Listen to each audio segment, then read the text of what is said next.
Hey everybody, it's Jason with Parallel Reality coming back with you here today to go over an article from May 27th from RedState. And I saw the headline here and I just kind of thought, yep, I need to talk about this because MSNBC is just a freaking train wreck of a television network. So the article says MSNBC guests Stacey Abrams and Al Sharpton demand Republicans condemn ban story that doesn't exist. And I'll just let you know ahead of time, this is actually my second attempt to record this video because for whatever reason, the tool that I used to record this, as you can see down here, after I pressed finish before, it decided that while it was going to leave up the actual box for the recording thing, but the program itself crashed. So it didn't actually take. So that was the first time I read the article. This will now be the second time that I'm going through it.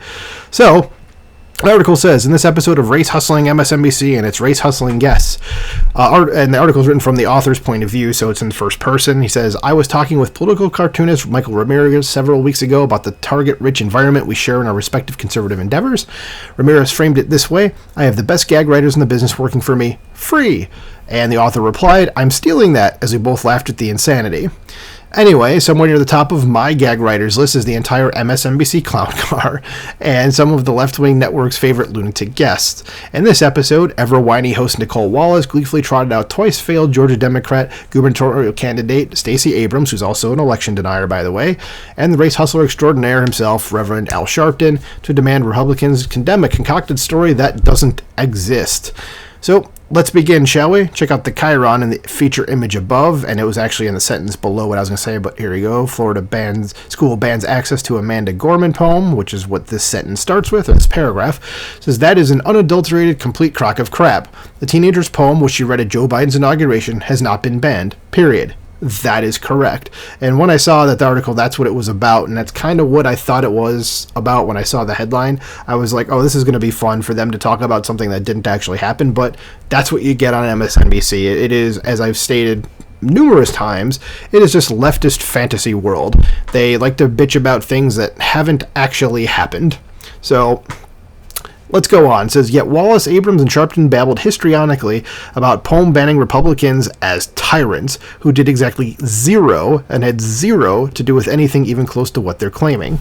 This is reported by Newsbusters. The fake news that Gorman's poem was banned from a Florida school library was incorrect. The poem was moved after an elementary section to the middle school section of the school's library based solely on vocabulary reasons. Wow, so that's what constitutes a book banning to MSNBC, is people at the library going, yeah, we took that book and we moved it from there to there. That's a book ban to them. Okay.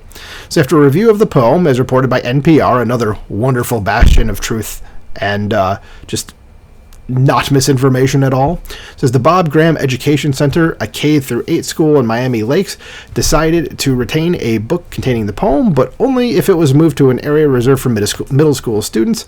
Miami-Dade County Public Schools told NPR in response to a single complaint, no literature books or poems has been banned or removed.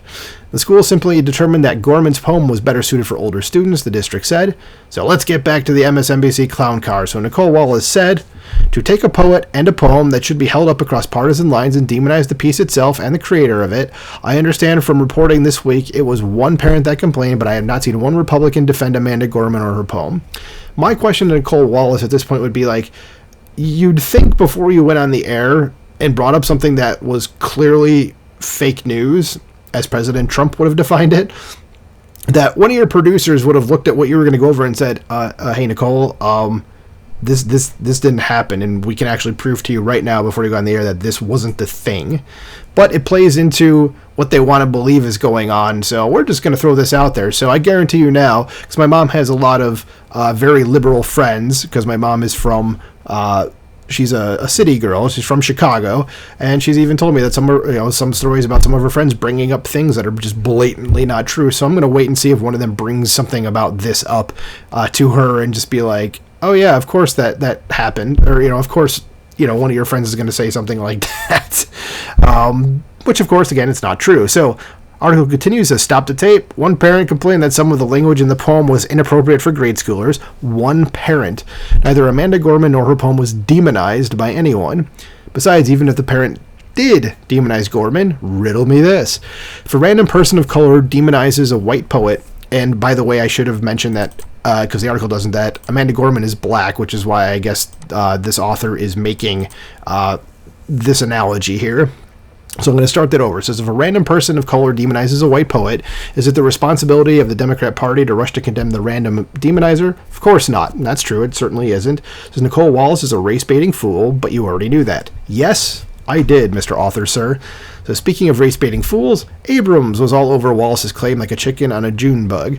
I don't understand that reference. I said that when I did the first recording that got deleted. Like, I just don't understand that. But, okay, is that a thing? Anyway, let's go on and see what Stacey, election denier Abrams, has to say. She says, what strikes me as so devastating is that it's Amanda and her poem. Oh, thanks, Stacey, for that wonderful insight.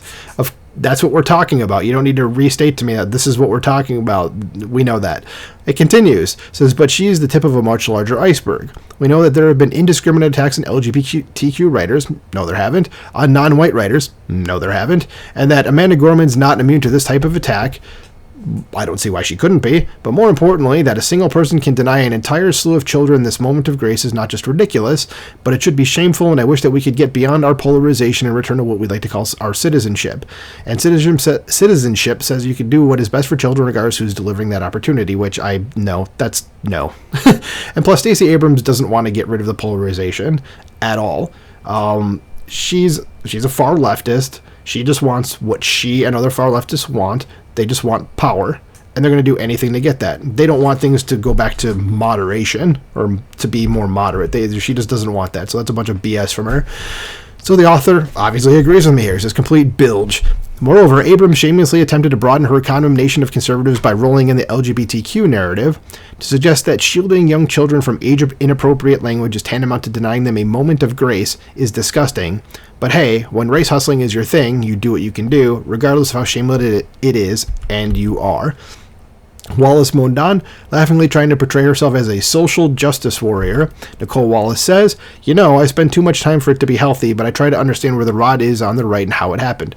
No, Nicole, it's on the left, and you're part of that.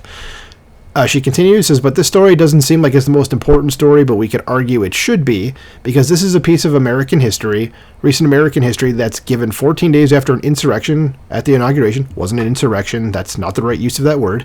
At the peaceful transfer of power, never before in modern history has that been in question, and I have not been able to find one national Republican saying not only should this stay on the shelves, but this should be. I mean, what happens when one of the two parties is willing to let this be the rule of the minority and the tyrant? Okay, we're going to just see what the author says here, because there's so much wrong with what she said there. The rule of the minority and the tyrants. Interesting choice of words, Nicole, given Joe Biden and the Democrats' multiple attempts to ignore the Constitution, true, which they've made public on a number of occasions, ruled by presidential edict, and that's all of Joe Biden's executive orders that I think he's done more of than anybody else.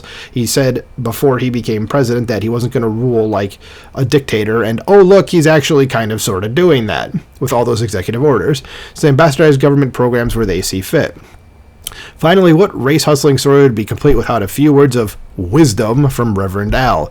Here's Sharpton's tripe, so let's see what Reverend Al has to say. I'm sure it's going to be very poignant, like everything else that this man does. He says, well, what happens is that we lose a sense of what we are really living through and evolving from and going through.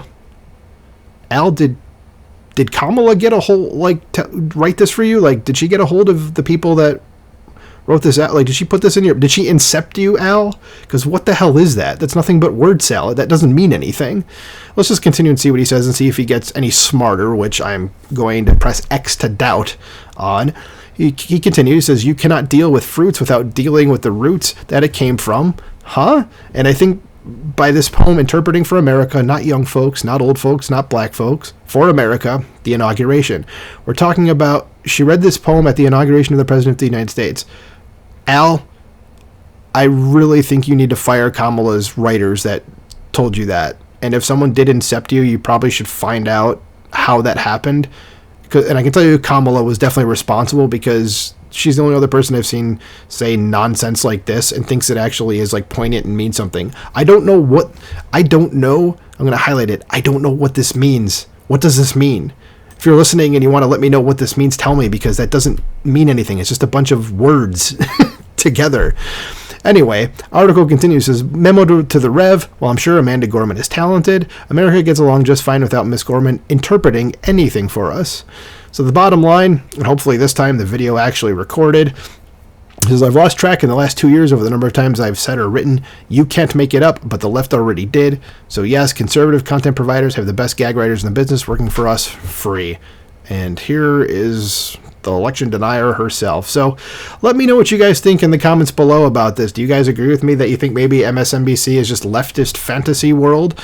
And I mean, this article certainly seems to support it, but it's just one article. What do you think about the things Stacey Abrams and Reverend Al said? Do you think Reverend Al should start talking in actual English and, sentences that actually make sense and fire Kamala's speechwriters? Let me know what you think in the comments below. Like, share, subscribe, and I'll talk to you soon. Bye.